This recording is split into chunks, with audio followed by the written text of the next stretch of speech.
those of you who fly a lot, you will know this feeling. The plane is still on ground. Yet, the gate agents announce, the boarding gate is now closed. And you are standing there, ticket in hand, but you can't get on. Why?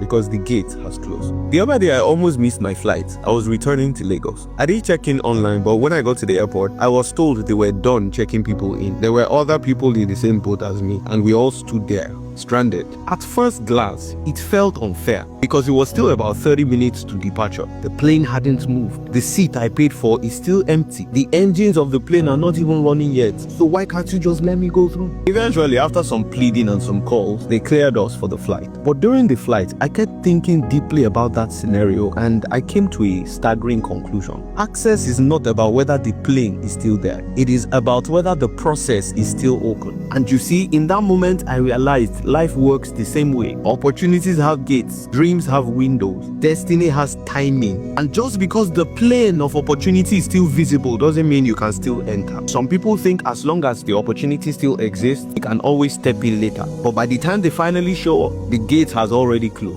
Not because they were not qualified, not because they didn't pay the price, but because they missed the timing of entry. Look, here is the wisdom. In life, it is very possible to be present and still be too late. You can see the opportunity. You can even be within proximity, but never step into it simply because you delayed. Think about it. On an average, airlines close boarding about 30 minutes before departure. They need time to check passengers in, to finalize the manifest, to balance the load, and to clear security. If they let us stroll in whenever we like, the entire system would collapse. You see, the game changer is when you realize that the flight itself is functioning in its purpose, and it will not allow your excesses to disrupt it. Life is like that too. Some gates close not to punish you, but to preserve order. Your rising in life is not exclusive to you. There is an algorithm that works with time. So don't just pray for opportunities. Train yourself for timing. Don't just buy the ticket. Respect the gate. Because sometimes the pain is not that the plane left you. The pain is that you were standing outside,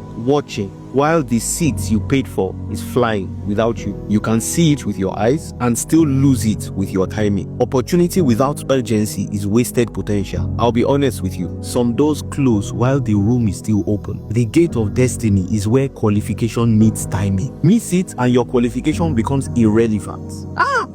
Life is ruthless, man. At the gates of destiny, hesitation and doubts and delay can turn all of your sweat and sacrifices into an exercise in futility. Don't miss your flight, I beg you. Please share this video.